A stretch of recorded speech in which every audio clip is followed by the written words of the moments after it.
Om Swastiastu, Salam Nusantara. Pemirsa, selamat datang di Beranda Nusantara hari ini bersama saya Anissa Barati. Beragam informasi menarik lainnya sudah kami siapkan untuk Anda. Follow dan subscribe semua akun sosial media kami di Jawa Post TV Bali untuk informasi lainnya. Disiarkan dari studio Jawa Post TV Bali, inilah Beranda Nusantara.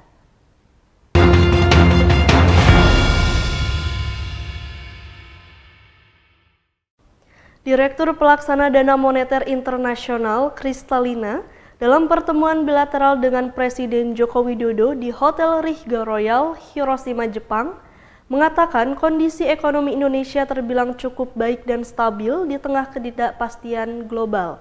Ia juga menilai Indonesia mampu menjalin hubungan dan berkomunikasi dengan semua pihak. Di sela agenda konferensi tingkat tinggi KTT G7 Hiroshima 2023, Presiden Joko Widodo menggelar pertemuan bilateral dengan Direktur Pelaksana Dana Moneter Internasional IMF, Kristalina Georgieva, di Hotel Rigga Royal Hiroshima, Jepang pada Sabtu 20 Mei. Dalam pertemuan itu, Kristalina kembali mengapresiasi presidensi G20 Indonesia dan penyelenggaraan KTT ke-42 ASEAN Labuan Bajo. Hal itu, kata Kristalina, membuktikan bahwa kondisi ekonomi Indonesia baik dan stabil di tengah ketidakpastian situasi perekonomian dunia. Oleh sebab itu, IMF berharap Indonesia dapat ikut serta memberikan bantuan kepada negara berkembang lainnya demi mengentaskan kemiskinan, sebab Indonesia dinilai mampu merangkul semua pihak di saat kondisi geopolitik sedang tidak menentu, termasuk dalam hal menjalin komunikasi. Dari diplomasi tersebut setidaknya membuat Indonesia mampu mempertahankan pertumbuhan ekonomi RI di angka yang relatif stabil, sebagaimana yang dikatakan Presiden Jokowi saat berbincang dengan Kristalina Georgieva. Indonesia's economy is projected to grow 5.0% in this year, 2023, and 5.1% in 2024, above global economic projections. Presiden juga menyambut baik peluncuran agenda kebijakan global, IMF, dan pembentukan Early Warning System. Tim Kantor Berita Antara mewartakan. Presiden Joko Widodo menggelar pertemuan dengan Presiden Republik Korea, Yoon Suk Yeol, dan Presiden Prancis Emmanuel Macron di Hotel Grand Prince Hiroshima, Jepang, dengan Korea Selatan. Presiden Jokowi membahas kerjasama perdagangan investasi hingga pekerja migran Indonesia. Sementara dengan Prancis, Presiden membahas 4 hal yang krusial.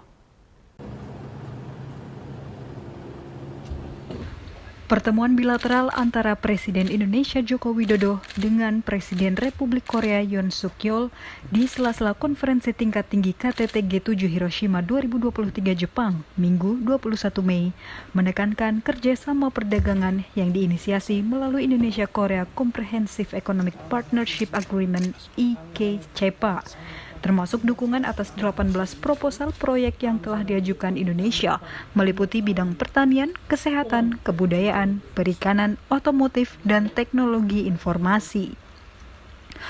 Untuk kerjasama investasi, Presiden Jokowi meminta dukungan Presiden Yoon terkait realisasi komitmen Lotte Chemical dan CJ Group untuk pembangunan pabrik industri kimia di Banten dan pabrik bioproduk di Jawa Timur. Dukungan distribusi energi dan energi baru terbarukan juga dilakukan melalui perusahaan LS Cable dan TSI, serta realisasi investasi ekosistem kendaraan listrik. Kedua negara juga membahas mengenai kerjasama di bidang ketenagakerjaan, di mana Presiden Jokowi meminta agar ada penambahan kuota dan perluasan bidang kerja bagi pekerja migran Indonesia di Korea Selatan. Sementara itu di hari yang sama, Presiden Joko Widodo juga mengadakan pertemuan bilateral dengan Presiden Prancis Emmanuel Macron guna membahas 4 hal. Pertama, keanggotaan Indonesia di Financial Action Task Force FATF. Kedua, penyelesaian Indonesia-European Union Comprehensive Economic Partnership Agreement (IUICEPA) yang diharapkan rampung pada tahun 2024 mendatang. Ketiga, investasi sektor strategis yang meliputi proyek hilirisasi Indonesia dan bantuan Prancis melalui The Agence Française de Développement (AFD) sebesar 500 juta euro dan Just Energy Transition Partnership sebagai tindak lanjut kerjasama teknologi berbasis hidrogen serta pembangunan berkelanjutan.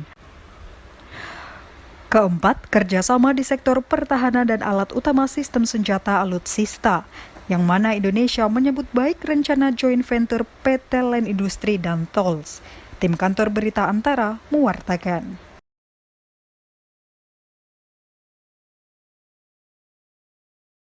Kader Partai Demokrasi Indonesia Perjuangan yang juga Wali Kota Solo, Gibran Rakabuming Raka menyampaikan dirinya dipanggil Dewan Pimpinan Pusat PDIP. Gibran mengaku siap menerima sanksi dari partai usai mendampingi relawan Jokowi Gibran bertemu Prabowo Subianto. Perkenalkan, kami mengucap syukur atas karunia dari Tuhan. Kader Partai Demokrasi Indonesia Perjuangan PDIP yang juga Wali Kota Solo Gibran Rakabuming Raka mengatakan dirinya dipanggil DPP PDIP pada awal pekan mendatang.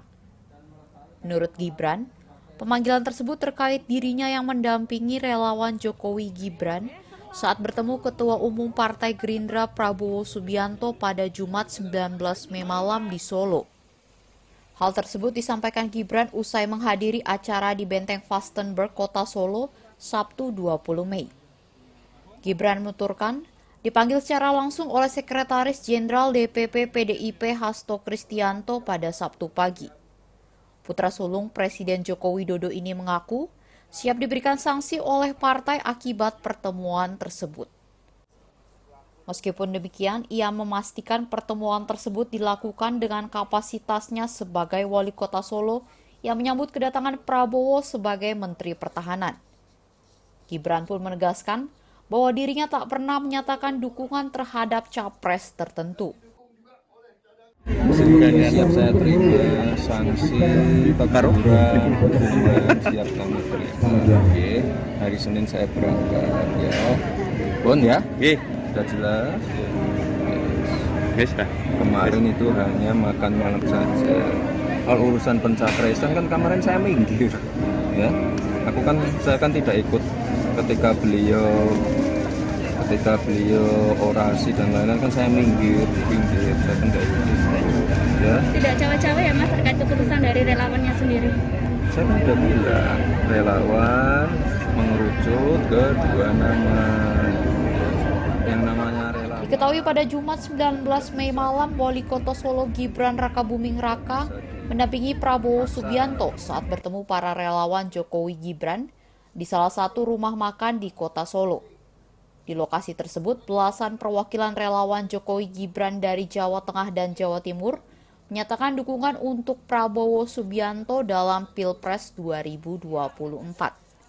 Dari Solo, Jawa Tengah, Denik Apriani, Kantor Berita Antara mewartakan.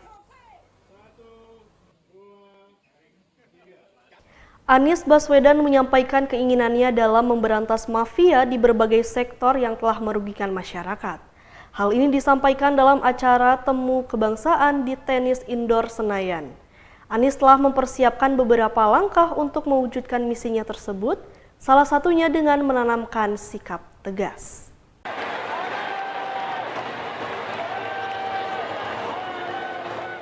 Bakal calon Presiden Koalisi Perubahan untuk Persatuan Anies Baswedan menyampaikan pidato politiknya dalam acara Temu Kebangsaan Relawan Anies Baswedan di lapangan tenis indoor Senayan pada Minggu 21 Mei 2023. Anies Baswedan menyampaikan keinginannya agar Indonesia bebas dari praktik mafia dalam segala sektor. Karena jika ingin menjadi negara maju, praktek haram yang telah membuat banyak kerugian untuk masyarakat ini harus diberantas sepenuhnya. Dan mafia-mafia ini berderet, ada urusan mafia tanah, ada mafia parkir, ada mafia kesehatan, mafia perumahan, mafia pemilu, mafia bansos, bahkan mafia proyek pemerintah.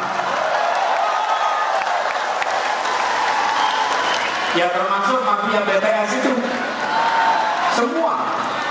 Karena itu seluruh mafia ini harus kita bereskan. Anies menambahkan langkah pertama yang perlu dilakukan dalam membereskan mafia adalah mengakui eksistensinya, kemudian membuat peraturannya. Kedua, dengan mengumpulkan orang-orang berintegritas yang berani secara sistematis memerangi mafia itu. Menurut Anies, penting untuk menanamkan sikap paling tegas dari semua pihak, mulai yang paling atas hingga seluruh jajaran pemangku kepentingan. Dari Jakarta, Ibnu Zaki, Rio Faisal, Kantor Berita Antara, mewartakan.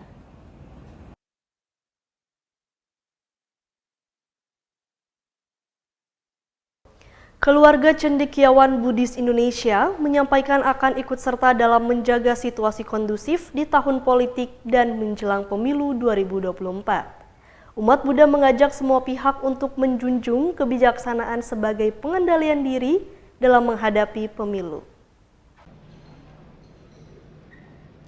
Keluarga Cendekiawan Buddhis Indonesia KCBI memastikan untuk turut andil dalam menjaga situasi kondusif di tahun politik menjelang pemilu 2024. Ketua DPP KCBI Pusat Bante Damafudo dalam pelantikan 40 pengurus provinsi dan cabang kota di Makassar, Sulawesi Selatan, Minggu 21 Mei, menyampaikan pihaknya akan menjunjung kebijaksanaan yang dinilai sebagai poin penting sebagai pengendalian diri agar terciptanya kerukunan menjelang pemilu. Selain itu, umat Buddha juga akan membantu menyaring berita bohong guna menghindari adanya polarisasi umat beragama. Tahun politik ini, ya Bante sih berharap biar teman-teman dari KCBI itu mampu juga membantu memfilter ya berita-berita yang hoax, kemudian menghindari juga polarisasi di antara umat beragama. Kadang-kadang di dalam politik di Indonesia kadang-kadang sara ya, dan ini sering dipakai untuk saling menyatukan, sehingga disampaikan supaya mereka saling intens komunikasi antar ormas beragama.